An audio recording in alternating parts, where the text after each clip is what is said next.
Then the Lord answered Job out of the whirlwind and said, Who is this that darkens counsel by words without knowledge? Gird up now your loins like a man, for I will demand of you, and answer me. Where were you when I laid the foundations of the earth? Declare, if you have understanding. Who has laid the measures thereof, if you know? Or who has stretched the line upon it? Whereupon the foundations thereof fastened? Or who laid the cornerstone thereof?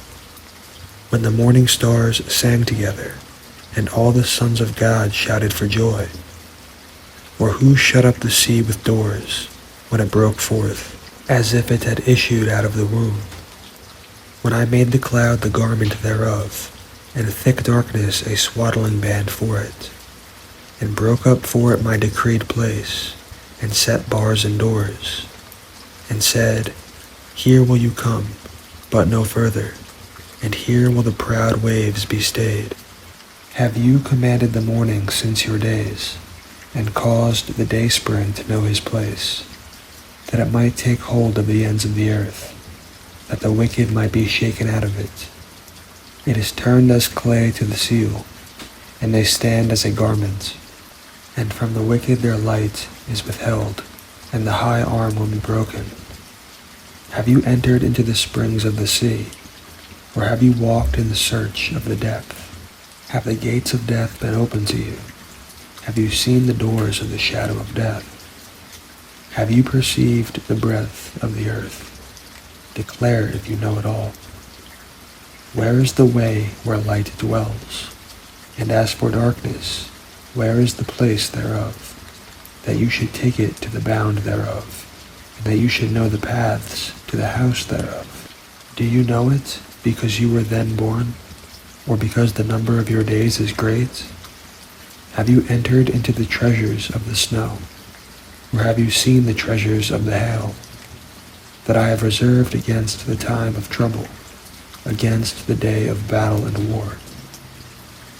By what way is the light parted, that scatters the east wind upon the earth?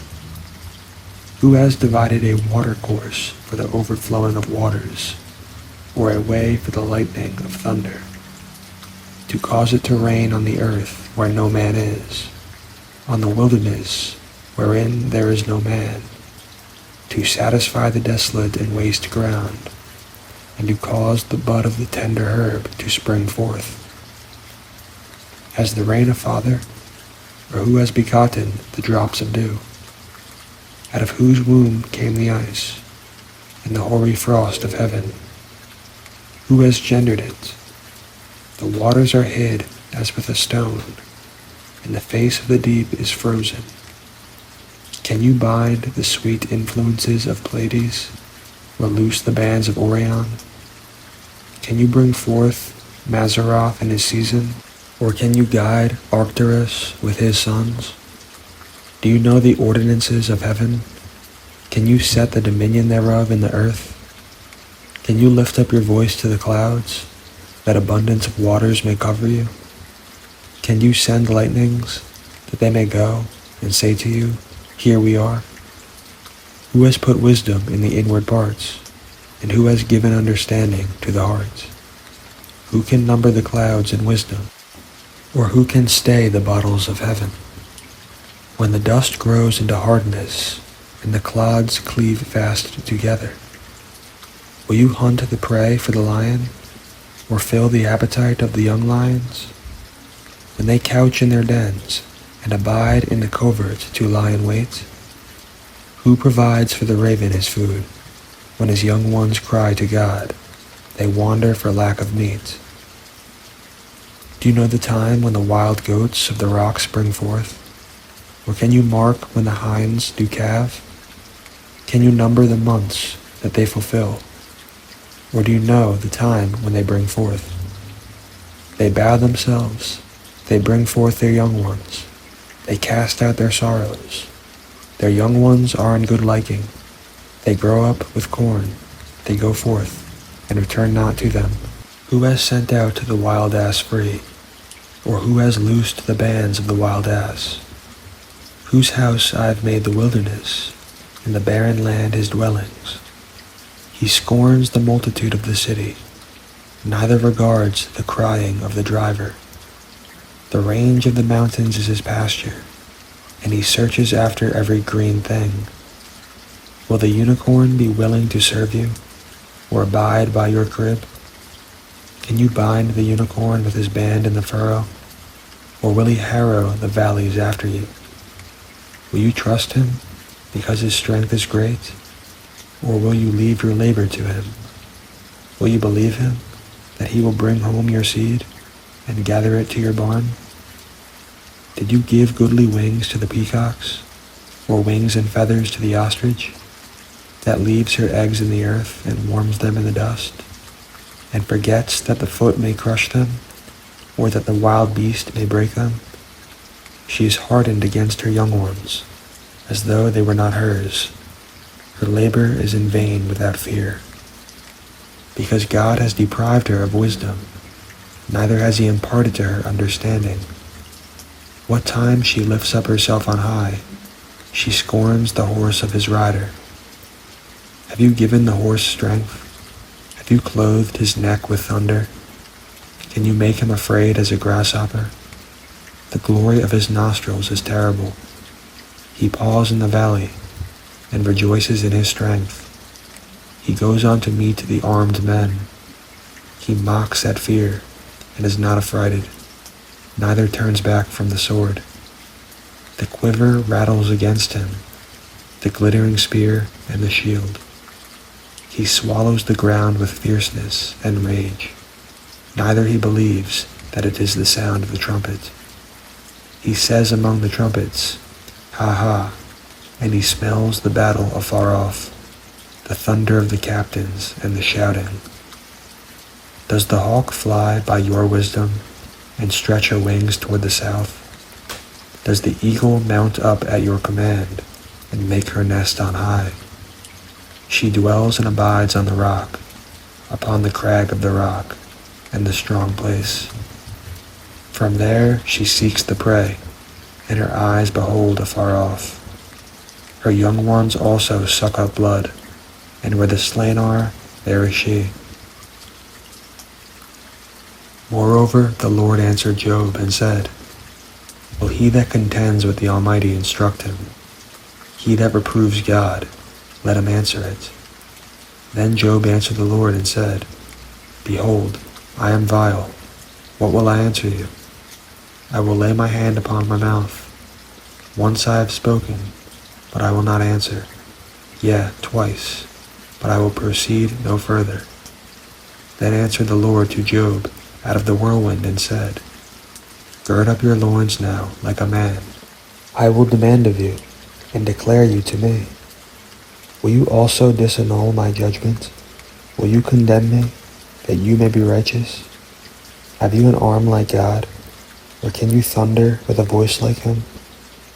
Deck yourself now with majesty and excellency, and array yourself with glory and beauty. Cast abroad the rage of your wrath, and behold every one that is proud, and abase him. Look on every one that is proud, and bring him low, and tread down the wicked in their place. Hide them in the dust together, and bind their faces in secret. Then I will also confess to you that your own right hand can save you. Behold now Behemoth, that I made with you. He eats grass as an ox. Now his strength is in his loins, and his force is in the navel of his belly. He moves his tail like a cedar. The sinews of his stones are wrapped together. His bones are as strong pieces of brass. His bones are like bars of iron. He is the chief of the ways of God. He that made him can make his sword to approach to him. Surely the mountains bring forth food, where all the beasts of the field play. He lies under the shady trees, in the covert of the reed and fens. The shady trees cover him with their shadow. The willows of the brook compass him about. Behold, he drinks up a river, and hastes not. He trusts that he can draw up Jordan into his mouth. He takes it with his eyes. His nose pierces through snares. Can you draw out Leviathan with a hook, or his tongue with a cord that you let down? Can you put a hook into his nose, or bore his jaw through with a thorn? Will he make many supplications to you? Will he speak soft words to you? Will he make a covenant with you? Will you take him for a servant forever? Will you play with him as with a bird, or will you bind him for your maidens? Will the companions make a banquet of him? Will they part him among the merchants? Can you fill his skin with barbed irons, or his head with fish spears? Lay your hand upon him. Remember the battle. Do no more. Behold, the hope of him is in vain. Will not one be cast down even at the sight of him? None is so fierce that dare stir him up. Who then is able to stand before me? Who has prevented me, that I should repay him? Whatsoever is under the whole heaven is mine. I will not conceal his parts, nor his power, nor his comely proportion. Who can discover the face of his garment? Or who can come to him with his double bridle? Who can open the doors of his face? His teeth are terrible round about. His scales are his pride, shut up together as with a close seal. One is so near to another that no air can come between them. They are joined one to another. They stick together, that they cannot be sundered. By his neesings a light does shine, and his eyes are like the eyelids of the morning. Out of his mouth go burning lamps, and sparks of fire leap out. Out of his nostrils goes smoke, as out of a seething pot or cauldron. His breath kindles coals, and a flame goes out of his mouth. In his neck remains strength, and sorrow is turned into joy before him. The flakes of his flesh are joined together. They are firm in themselves. They cannot be moved. His heart is as firm as a stone, yea, as hard as a piece of nether millstone. When he raises up himself, the mighty are afraid. By reason of breakings they purify themselves. The sword of him that lays at him cannot hold, the spear, the dart, nor the habergeon. He esteems iron as straw, and brass as rotten wood. The arrow cannot make him flee. Sling stones are turned with him into stubble. Darts are counted as stubble. He laughs at the shaking of a spear. Sharp stones are under him. He spreads sharp-pointed things upon the mire. He makes the deep to boil like a pot. He makes the sea like a pot of ointment. He makes a path to shine after him. One would think the deep to be hoary. Upon earth there is none his like, who is made without fear. He beholds all high things. He is a king over all the children of pride. Then Job answered the Lord and said, I know that you can do everything, and that no thought can be withheld from you. Who is he that hides counsel without knowledge? Therefore I have uttered that I understood not, things too wonderful for me, that I knew not. Hear, I beseech you, and I will speak. I will demand of you, and declare you to me. I have heard of you by the hearing of the ear, but now my eye sees you. Therefore I abhor myself, and repent in dust and ashes. And it was so, that after the Lord had spoken these words to Job, the Lord said to Eliphaz the Temanite, My wrath is kindled against you, and against your two friends, for you have not spoken of me the thing that is right, as my servant Job has. Therefore take to you now 7 bullocks and 7 rams, and go to my servant Job, and offer up yourselves a burnt offering, and my servant Job will pray for you. For him will I accept, lest I deal with you after your folly, and that you have not spoken of me the thing that is right, like my servant Job. So Eliphaz the Temanite, and Bildad the Shuhite, and Zophar the Naamathite went, and did according as the Lord commanded them. The Lord also accepted Job. And the Lord turned the captivity of Job, when he prayed for his friends. Also the Lord gave Job twice as much as he had before. Then came there to him all his brethren and all his sisters, and all they that had been of his acquaintance before, and did eat bread with him in his house. And they bemoaned him, and comforted him over all the evil that the Lord brought upon him. Every man also gave him a piece of money, and every one an earring of gold.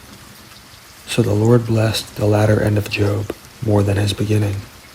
For he had 14,000 sheep, and 6,000 camels, 1,000 yoke of oxen, and 1,000 she-asses. He had also 7 sons and 3 daughters. And he called the name of the first Jemimah, and the name of the second Keziah, and the name of the third Karen-Happuch. And in all the land were no women found so fair as the daughters of Job, and their father gave them inheritance among their brethren. After this Job lived 140 years, and saw his sons and his sons' sons, even 4 generations. So Job died, being old and full of days.